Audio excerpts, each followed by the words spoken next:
I'm not a fan of diets and whatnot. I believe that people that go to extremes and say, "Oh, I'm gonna be keto for the rest of my life. I'm gonna be vegan for the rest of my life," and there might be good reasons why you do that. And I'm not saying that's not the right choice, but I think being mindful of why you do it and stick with it, and being open to change.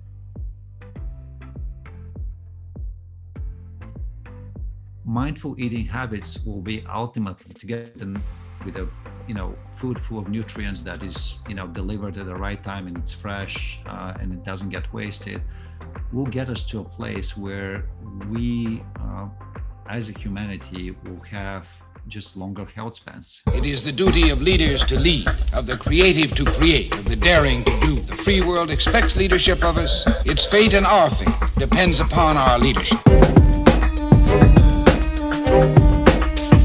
We are industrious, inventive, restless, with the fires that burn within us. But I say that nothing is easy, and the best things are the hardest. And all our troubles, all our immense difficulties, now and in the future, can I say be solved if we have the will, the courage.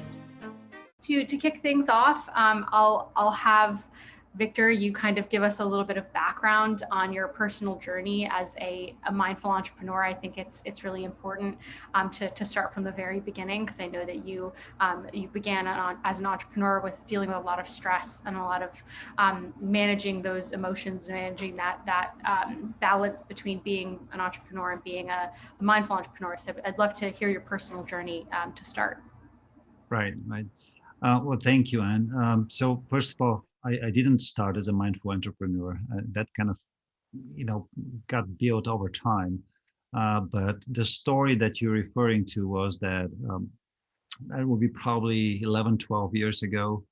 I was back in Bulgaria, where I'm now, right now, and I was leading my last startup, which, we built the largest internet company in Bulgaria, very successful, but it came with tremendous amount of stress. I came into the company when it was 50 people. I grew it to 130. Market leader, constant negotiations, constant hiring, firing, growing the company. And at the same time, I was a single father. I had just divorced, and I had taken over the care of my son. So layer that on top, and I had a life that was a wreck from a health perspective. I was probably sleeping 5-6 hours, and that probably sounds familiar to a lot of folks. Constantly running 120 miles an hour, constantly having been put in different directions to make decisions, and as a result, I put a lot of weight. I was constantly stressed, started losing hair. All the usual signs, physical signs of a distressed mind body. And luckily, we sold the company. So after that, I had a year of transition, but I took a year off. I took a year off. I came back to the States, and during that year, I realized that I have a humongous gaping hole, which is traditionally referred to a God-sized hole, and that I needed something to fill it in. And so I started sleeping, which just sleeping by 8 hours a day, I lost 20 pounds. Then eating a lot more greens. Then I went to a detox retreat, and I started doing a lot more exploration in meditation and yoga. I had been practicing yoga for about 10 years, but it was purely that physical vinyasa / hatha Western style yoga. And I started dabbling a lot more into the pranayama and meditation aspects of yoga. And little by little, that kind of seeped into my professional life. And I found a place where things are very balanced, and I'm happy no matter what. And it took time. Obviously, it took time, but here we are. And so I'm happy to share that journey. But the story was I was on a course to shorten my life significantly and be very sick. And luckily, I was able to kind of get hold of that and turn it around. Nice. So I think that you sort of touched on getting into much more mindful practice and becoming a more balanced entrepreneur. But I think that it's definitely probably a question that's on a lot of entrepreneurs' mind, which is how do you actually balance that staying calm and relaxed, but also having that mindset necessary to be an entrepreneur, which is, usually quite grueling and very, very demanding. So just curious how you found that balance and how you sort of maintain that now. It is a mindset, and I know Steve and Unity have kind of hammered into our heads, the whole mindset approach. But it is a mindset. There is nothing that is that urgent. If I've come to a few realizations over my time, is that you can put all your effort into something, and you probably speed it up by 5 or 10%, but at the end, it has its own natural life, its own natural time. And all you can do by trying too hard is getting stressed. And then the other thing is realizing that if you're in for the long haul, you need to have that health. If you're running a marathon, you're not sprinting the first kilometer. You kind of have to be, at an even pace. And that just means prioritizing healthy habits, prioritizing meditation, prioritizing going to the gym, prioritizing cooking dinner with the family, prioritizing taking vacation, and doing all those things. They don't necessarily interfere with the business. I think that there's a misconception and kind of a little bit of the mentality of like, oh, yeah, I'm not working too hard. I'm not working hard enough, and I'll get out competed. The reality is, if you're rested and focused, the proverbial Tim Ferriss 4-hour workday, in 4 hours you can probably sneak in 12 hours of stressed work. And so that's kind of the realization, and it comes down to practice. I mean, I think a lot of people have heard that and said, yeah, right. But once you have the realization, it is really practicing it and making it happen. And then when it becomes a habit, it becomes easy. And then you realize, yeah, it's true. So don't know if I answered the question, but I guess it comes down to you got to do it. You got to do it. And stuff, yeah, it's about finding that balance and maintain. It sounds like consistency in the mindset is really key, making sure that it's a daily practice. And on that kind of note, you mentioned a couple of things that I think you talked about meditation and cooking dinner with your family. What are some of the other daily healthy habits that you really focus on prioritizing? Yeah. I mean, look, I think probably most helpful would be to run it through one of my days. Yeah. And because they don't differ, and I have somewhat unusual approach. I don't take weekends to be that different than weekdays. I rest every day, and I work every day. And I enjoy my work. So on weekends, obviously there are social demands, and the schedule is slightly different. But I do the same things that are related to mindfulness every day. So get up early in the morning. I usually get up 4:35. Take a cold shower, have an hour of meditation, and then before I start work, I make a cup of green tea, and kind of slowly start becoming aware of the day. I usually, if the sun is right, and I have the luxury of living in Los Angeles, where I get to see sunrises and get exposed to sunlight. And then that takes about an hour and a half to 2 hours of my day. And what people may think this is crazy, but that gets you set in such a mindset to work that when I get to work, and which is usually about 90 minutes to 2 hours, not more, like about 60 to 90 minutes, and I make sure I get up every 30 to 40 minutes, walk around, walk outside. I have a backyard, which is very nice, but do any of those things, but have very concentrated 60 to 90 minutes. And then around 10:30, 11, I'll go and work out. Do either run on the beach, go to the gym, swim, whatever it is. That is a peak time for me to work out. Other people work out at different times, but I do make sure I do physical activity. Then make lunch, and get back to another bout of work, which kind of lasts until 5 p.m. And then usually at that time, my son's back home from school, and I love cooking. I mean, that's why I started Edamam. So I have between 5 and 7, cook, eat dinner with the family, chat and whatnot, and maybe I will check email around 6:37, but normally I try to be done with work by 6 p.m. So in reality, I work probably 5 hours fully, but they're very focused 5 hours. And I have found that to be enough compared to days that I used to work very, very hard. The output of my workday is similar, even though I work only those 4 or 5 hours.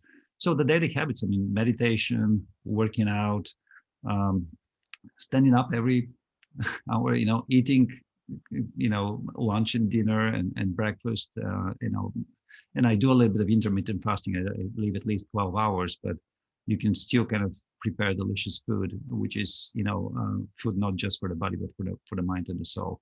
So those are some of the habits. And I do a lot of biohacking. So every week I may be trying, or a month maybe trying different things, but this is kind of the steady habit of my day. And that happens on weekends as well. Nice. So I think that the way you structure your day is clearly very balanced, and I imagine it wasn't like that previously, as you mentioned. You were working crazy hours before. So how did you incrementally get from Right. point A to point B, where you are now very mindful, very cognizant of when you're working and when you're off? How did you really take those steps to get to where you are now? Yeah. So it does sound, if I were me 10 years ago to where I'm now, be like, no way, I can't do that change. The reality is, like any behavior change, and a lot of the folks here are probably grappling with, how do we do behavior change? A lot of the behavior change starts with one thing at a time. You change one habit at a time, and then work at it 3, 4, 6 months, whatever it is, until it becomes an ingrained habit, and then you change another habit. And it's not like I had a plan. Those are the habits I'm going to change, and I'm going to work the first 6 months on that, and the next 6 months on that. It just kind of naturally happened. I was lucky to start with probably what I think would be the most important thing, which is sleep. And just say, look, I need to sleep 8 hours, and it's going to be my top priority, no matter what. I'm going to be in bed. I'm going to be sleeping for 8 hours, which actually means being in bed 9 hours, 9.5 hours for me. And once that became a habit, and I started, picking up different habits around eating, I, put a lot more greens. I changed my diet, but it was incremental learning and studying, different ways to cook that are a lot more health promoting. One thing at a time. Meditation. I started with the first meditation course was transcendental meditation, 20 minutes. If people have done it, they know. I used to do 10 minutes. So now I do an hour to an hour and a half without even thinking about it. But obviously, you start with something small and just be consistent. I've missed only 2 days of meditation in the last 10 years. So, and I know the exact 2 days. So. That's shocking, and I think that consistency is very admirable. I think there's few things that I've been able to accomplish and do every day for the last 10 years. So that's very incredible. So I think that at least for myself, I would imagine quite a lot of other entrepreneurs who are kind of envious of this. A lot of people want to have these habits. A lot of people want to be not just healthier, but more mindful, more I think efficient and productive with their time, which you clearly have gotten to. But they often don't change, and a lot of these people don't actually take those steps to get themselves to the point that you're at now. Why do you think that is? Well, for the obvious reason, change is hard, and we are creatures of habit. And it's very easy to fall back into the grooves of the habits that and that feel familiar.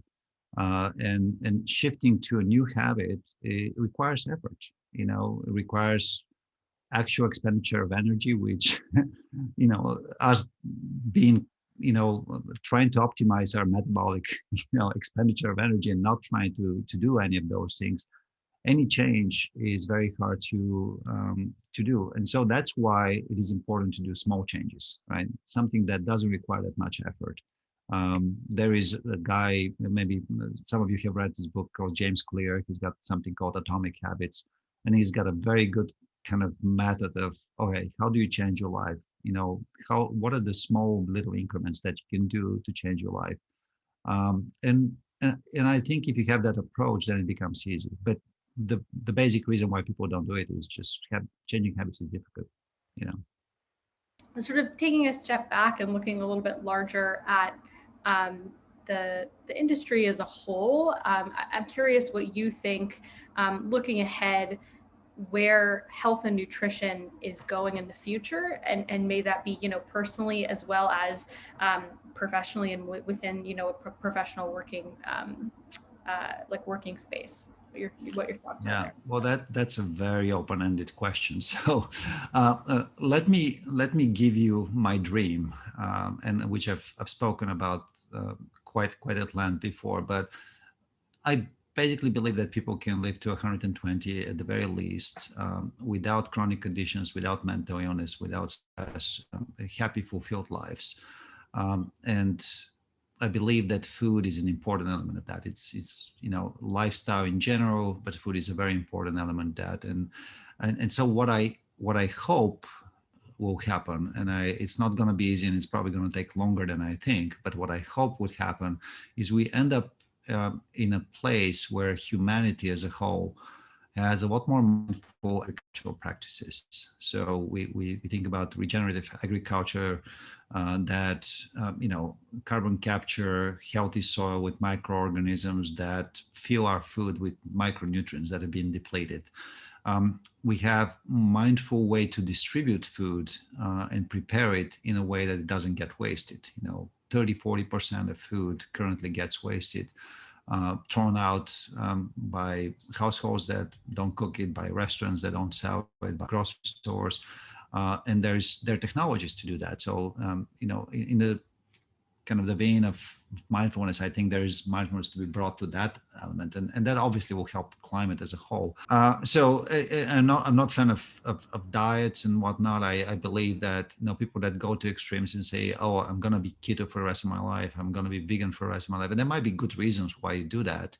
And I'm not saying that's not the right choice, but I think being mindful of why you do it and stick with it and being open to change is an important thing. And I think mindful eating habits will be ultimately to get them with a food full of nutrients that is delivered at the right time, and it's fresh, and it doesn't get wasted, will get us to a place where we as a humanity will have just longer health spans, and that's kind of my dream. And I don't know if I answered the open-ended question, but that's what I hope, and that's what we're building towards at Edamam, and with everybody else that is in that space.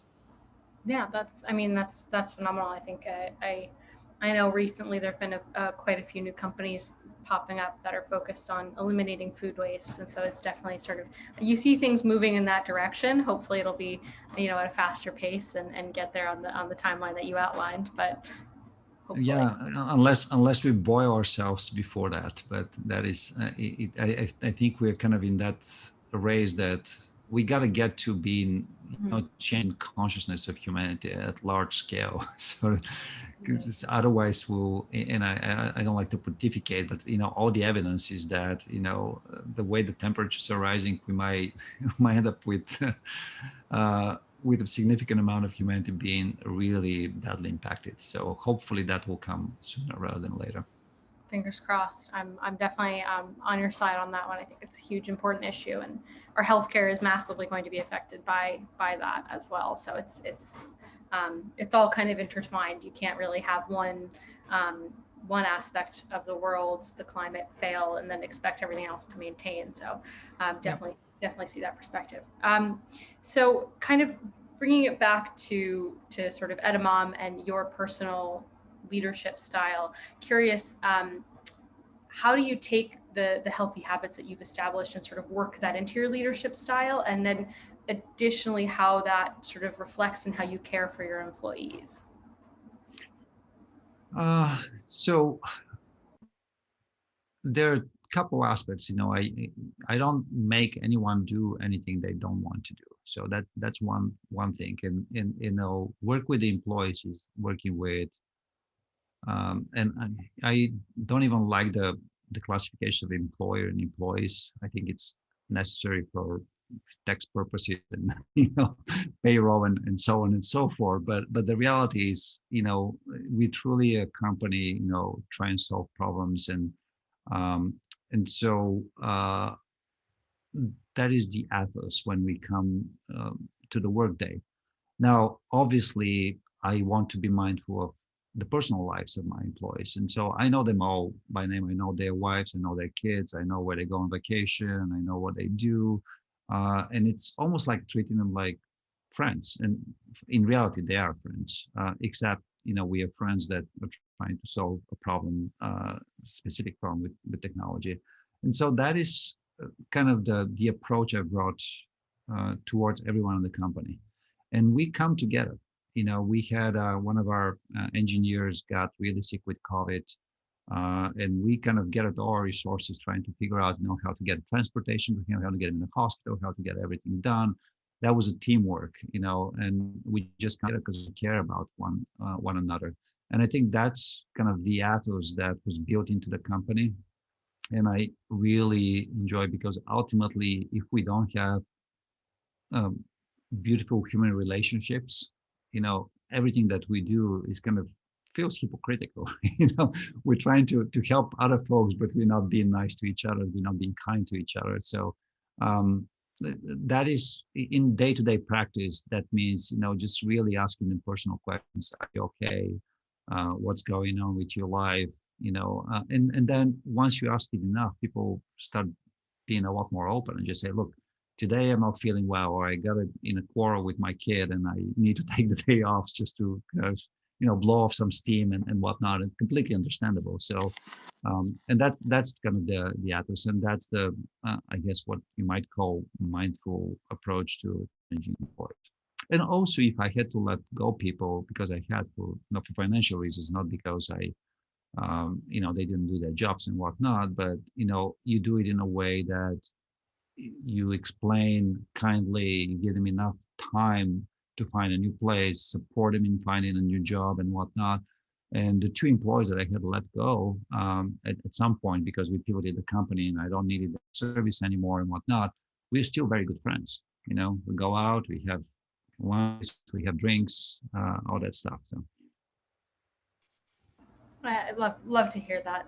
I think that finding that balance of treating your team like friends and family, but also making sure that you are communicating openly with them and having those conversations as early as possible is something that I think everyone can strive to accomplish. So we have a question in the chat. Do you use any specific apps or resources to support your practices?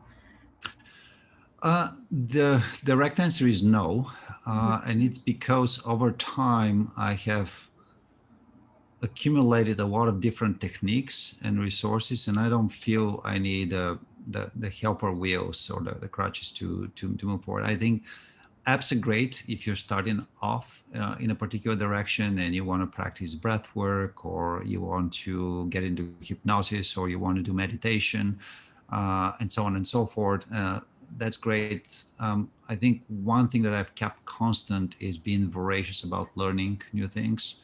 I don't stick to one particular technique, although some techniques I've done for 2 or 3 years, but I do mix them. I try different things, and then at some point you start knowing yourself very well. You know what works, and it almost like you kind of adjust it day by day.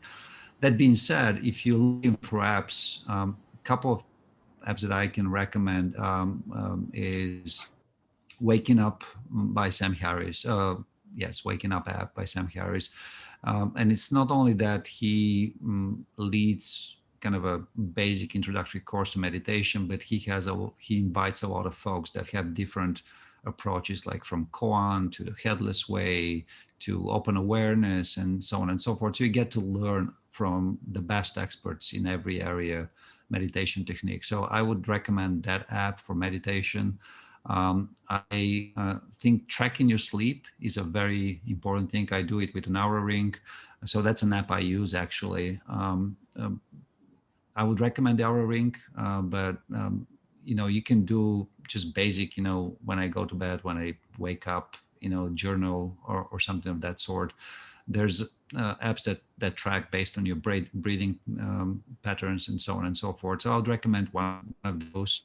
I don't know them personally, but the Aura Ring is great for tracking your sleep. The other thing that I have learned recently and I want to delve into is called an app called Reverie, which is a hypnosis app, which is a new thing that I haven't done. I've done without intent hypnotic states, and I practice lucid dreaming. So I've delved into that space, but hypnosis is interesting to me. So Reverie is the name of the app. It's free. I would say go try it, and then other things are like yoga nidra, gong, and I'm sure for all of those, there's a million apps out there. There's none particular that I use, but I think if you kind of start exploring and learning, you end up finding what works best for you. Awesome. I know that Sarah on our team has actually sent some links for some of these that you mentioned. So she's quick. She's quick. She's very quick. So if anyone's interested in taking a look at some of those that Victor mentioned, you can feel free. We'll make sure to share these in Slack afterwards as well, just to make sure everyone has all those resources. So I think kind of looking at your global perspective, you are in Bulgaria right now, and you've definitely been very well traveled as well. Curious how that perspective has impacted you and impacted your mindfulness as well.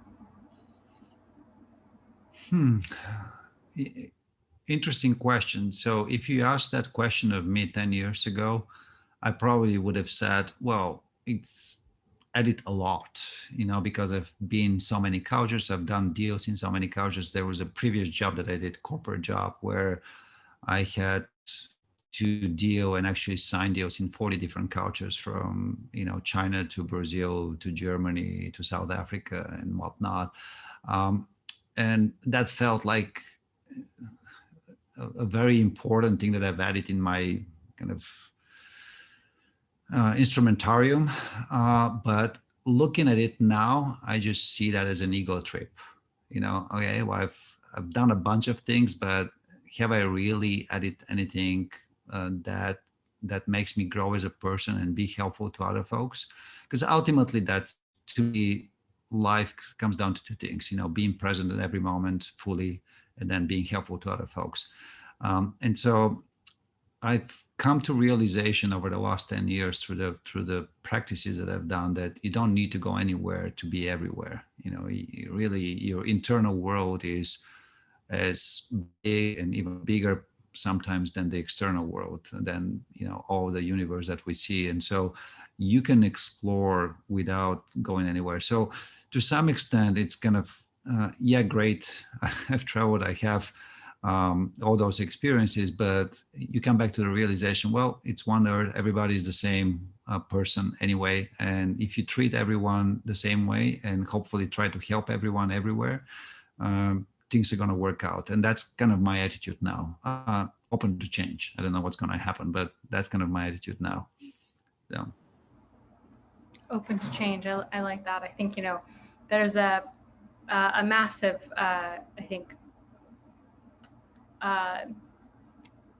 think need or sort of perspective. The new perspective now is that this global perspective is the sort of standard, and a lot of people need to be dealing across borders and traveling internationally. And I think also in the last year or so, a lot of people have sort of put that pressure on as well. I think the perspective that everyone's human, and as long as you understand that, the need for having that global impact and global reach is a little bit unnecessary, as long as you're conscious of the fact that a human is a human and they deserve to be treated with kindness and empathy and to be helped. I think that's a perspective that you don't necessarily hear from a lot of people that are I think you also need to bring a very healthy dose of humility, because whether we are mindful of that or not, we are, super privileged group of folks that can travel, and in the eyes of big chunk of humanity, we are the global elite. The oppressors, the 1%ers, the people that live the jet lag life and whatnot, and so and that sometimes you start believing those things. So bringing a healthy dose of humility and just saying, look, I'm just trying to be helpful, and approach that, and it's a balance, because ultimately social change does occur, and I'm very curious of how that's all going to play out. Globalization versus localization, global elites. These days I think people in London, New York, and Hong Kong have more in common than uh, Gosh, yeah. people in yeah. There's no difference than England or China or the US. So that global perspective is inevitable, but to some extent it brings its own problems. So I think humility is very important. So kind of touching on humility, I think that humility is a very important quality when it comes to leadership in general. I think that it's sometimes not necessarily seen that way, but curious, who are some of your leadership examples, both good and bad? Who is someone you look at and say, this is what I've sort of strived to be as CEO of Edamam, and who was someone you looked at and said, this is the exact type of leader that I do not want to be and do not strive to be? Yeah. Well, strangely enough, there will not be any people in business. So I think if I take as example historic figures that have done something, those will be the folks like Gandhi and Martin Luther King and Jesus Christ and Buddha and whatnot, folks that have come and said, look, I want to help a lot of people, and I'm going to do it because I have firm belief, and I'm going to abide by certain principles, whether it's like, satyagraha, nonviolence, or, love, or whatever it is. Those are the people that I actually, whose actions and attitudes and approach to life and interaction with folks, I try to bring to my daily life and into business. So it's not anyone that I can point to, and I'm sure there's millions of examples of folks in the business world. I just probably don't know enough about them, but they're definitely not the Mark Zuckerbergs and the Elon Musks of the world.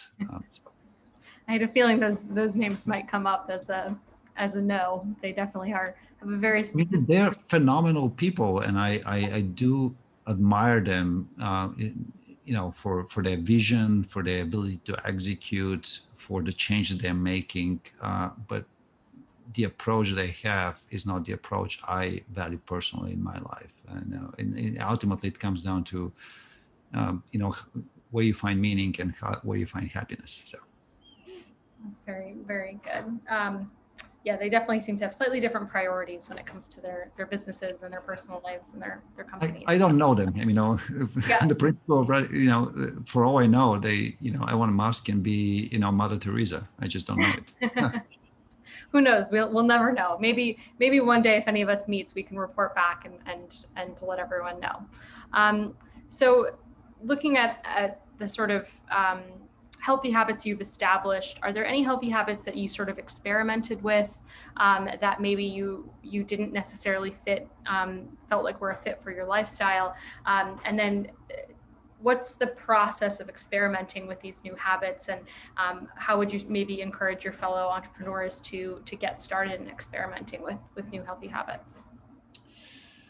Yeah, gosh.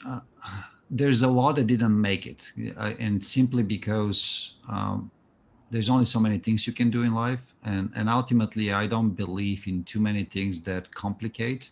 So I try to reduce every habit to the bare minimum. And sometimes you do things that you put away in your instrumentarium and come back to them. I used to have a fairly active breath work everyday practice, which I've kind of put on the back burner now, and I do occasionally breath work. So it's not that I've given it up. It's not something that I need right now. I think the way I approach it, and I don't know if that's the way, everybody is different, but the way I approach it is I'm truly voracious about learning new ways to experiment with the what only I see as a system of mind, body, and spirit. Like, it's one thing, and everything that you do impacts everything else. You can, with your focus on your body, with your breath, or with a physical exercise, you can change your mind. You can change your attitude in your spiritual space, and vice versa. In meditation, you can change your body, you can change the biochemistry, and so on and so forth. So finding what works for you is great, and there's all kinds of things, from the natural, get exposed to sunlight, to more kind of modern infrared saunas and cryotherapy, and supplementation with either natural herbs that have been known for ages, like bacopa or whatnot, or modulated pills that folks have extracted from various plants and whatnot. I do it all just because I'm curious, and I want to experiment of how things how my body reacts, my mind reacts, my spirit reacts. I've gotten to know myself fairly well. I can fairly quickly evaluate if something's going to work for me or not. And then if it does, I try to fit it in the schedule. If it doesn't, obviously, I drop it out. And at some point, if I have too many things in the day, obviously they fill up too much space, then I drop a few things.